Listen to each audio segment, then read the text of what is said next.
Olá, meus irmãos, a paz do Senhor Jesus. Estamos aqui uma vez mais para a nossa leitura diária da Bíblia.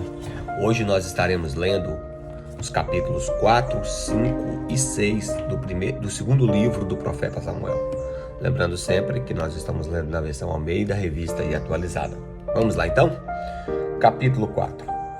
Ouvindo, pois, o filho de Saul que Abner morrera em Hebrom, as mãos se lhe afrouxaram, e todo Israel pasmou. Tinha o filho de Saul a seu serviço 2 homens, capitães das tropas. Um se chamava Baaná e o outro Recabe, filhos de Rimom, o Beerotita, dos filhos de Benjamim, porque também Beerote era tida como pertencente a Benjamim. E tinham fugido os Beerotitas para Gitaim, e ali tem morado até o dia de hoje. Quando fala até o dia de hoje, irmãos, é até o dia que o autor escreveu o livro, tá? Não é até o dia de hoje, no século 21, em 2024, não é isso, tá? Só para os irmãos entenderem. Jonatas, filho de Saul, tinha um filho aleijado dos 2 pés. Era da idade de 5 anos quando de Jezreel chegavam as notícias da morte de Saul e Jonatas. Então sua ama o tomou e fugiu. Sucedeu que, apressando-se ela em fugir, ele caiu e ficou manco, e o seu nome era Mefibosete. Indo Recabe e Baaná, filhos de Rimom, Beerotita, é um nome meio complicado, Beerotita, né? Era a nacionalidade aí, né? O gentílico de Baaná e Recabe. Chegaram à casa de Isbosete no maior calor do dia, e estando este a dormir ao meio-dia, ali entraram para o interior da casa, como que vindo a buscar trigo, e o feriram no abdômen. Recabe e Baaná, seu irmão, escaparam.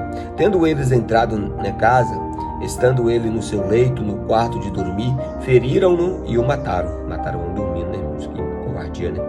Cortaram-lhe depois a cabeça e levaram, andando toda a noite pelo caminho da planície, e trouxeram a cabeça de Isbosete ao rei Davi, a Hebrom, e lhe disseram: Eis aqui a cabeça de Isbosete, filho de Saul, teu inimigo, que procurava tirar-lhe a vida. Assim o Senhor vingou hoje o rei, meu senhor, de Saul e da sua descendência. Porém Davi, respondendo a Recabe e a Baaná, seu irmão, filho de Rimom, o Beerotita, e diz-lhes: Tão certo como vive o Senhor, que remiu a minha alma de toda angústia, se eu logo lancei mão daquele que me trouxe a notícia, dizendo: Eis que Saul é morto, perecendo-lhe também aos seus próprios olhos, para que, como eu trazia as boas novas, e como recompensa eu matei em Ziclag, muito mais a perversos que matam um homem justo em sua casa e no seu leito. Agora, pois, não requereria eu o seu sangue de vossas mãos, e não vos exterminaria da terra? Deu Davi ordem aos seus moços.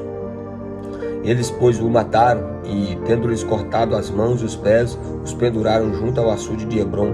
Tomaram, porém, a cabeça de Isbosete e a enterraram na sepultura de Abner, em Hebrom. Umas coisas medonhas, né, irmãos? Todas cenas muito violentas, né? Capítulo 5. Então todas as tribos de Israel vieram a Davi e a Hebrom e falaram, dizendo: Somos do mesmo povo de que tu és. Outrora, sendo Saul ainda rei sobre nós, eras tu que fazias as entradas e as saídas militares com Israel. Também o Senhor te disse: Tu apacentarás o meu povo de Israel e serás chefe sobre Israel. Assim, pois, todos os anciãos de Israel vieram a ter com o rei em Hebrom, e o rei Davi fez com eles aliança em Hebrom perante o Senhor, e ungiram Davi rei sobre Israel. Da idade de 30 anos era Davi quando começou a reinar, e reinou 40 anos. Em Hebrom reinou sobre Judá 7 anos e 6 meses, e em Jerusalém reinou 33 anos sobre todo Israel e Judá. Partiu o rei com seus homens para Jerusalém contra os jebuseus que habitavam naquela terra, e disseram a Davi: Não entrarás aqui, porque os cegos e os coxos te repelirão, como quem diz: Davi não entrará neste lugar. Porém Davi tomou a fortaleza de Sião. Esta é a cidade de Davi. Davi naquele dia mandou dizer: tudo que está disposto a ferir os jebuseus, suba pelo canal subterrâneo e fira os cegos e os coxos, a quem a alma de Davi aborrece. Por isso se diz: nem cego nem coxo entrará na casa. Assim habitou Davi na fortaleza. Ele chamou a cidade de Davi e foi edificada em redor desde Sião para dentro. Ia Davi crescendo em poder cada vez mais, porque o Senhor, o Deus dos exércitos, era com ele. Então é só para lembrar aqui que antes Jerusalém se chamava Jebus, que era a terra dos jebuseus, e aqui no capítulo 5 mostra que Davi conquistando essa cidade, né?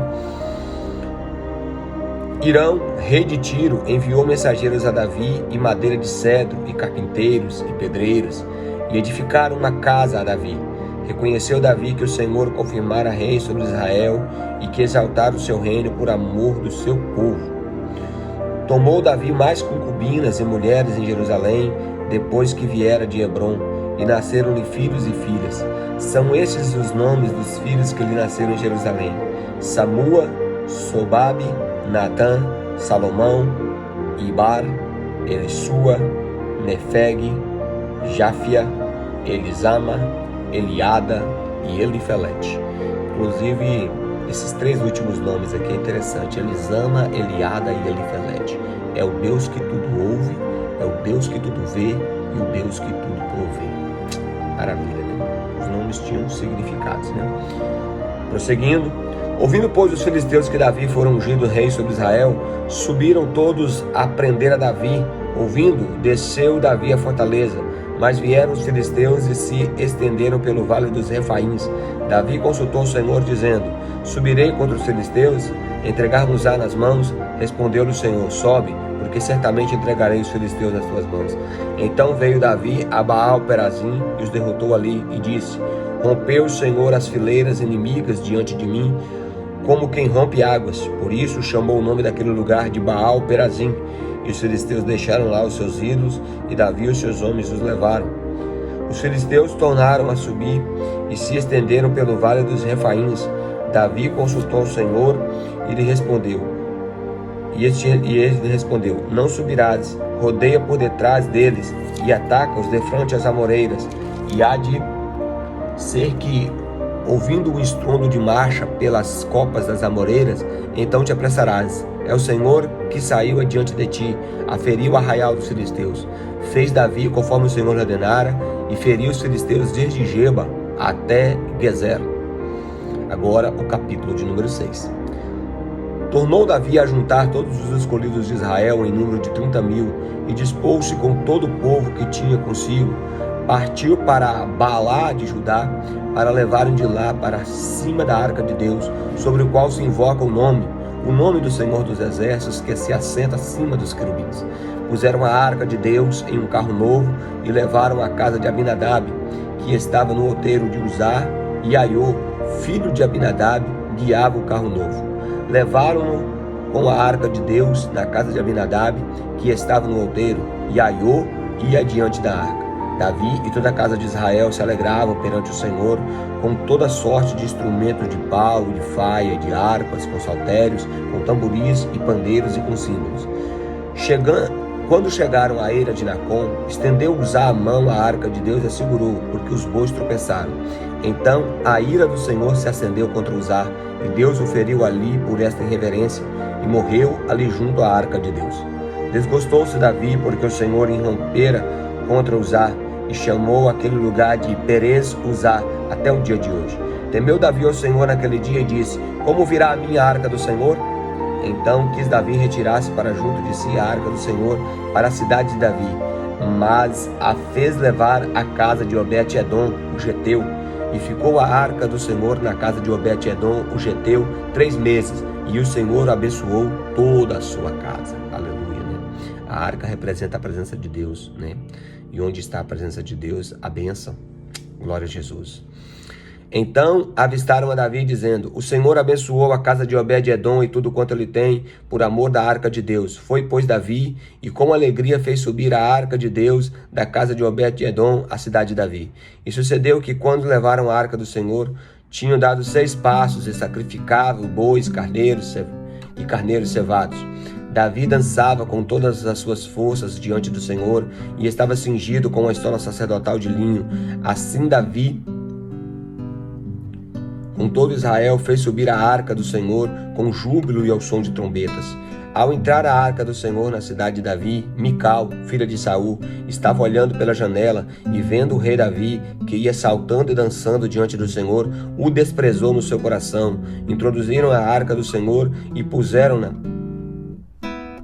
no lugar da tenda que lhe armara Davi, e este trouxe os holocaustos e as ofertas pacíficas perante o Senhor.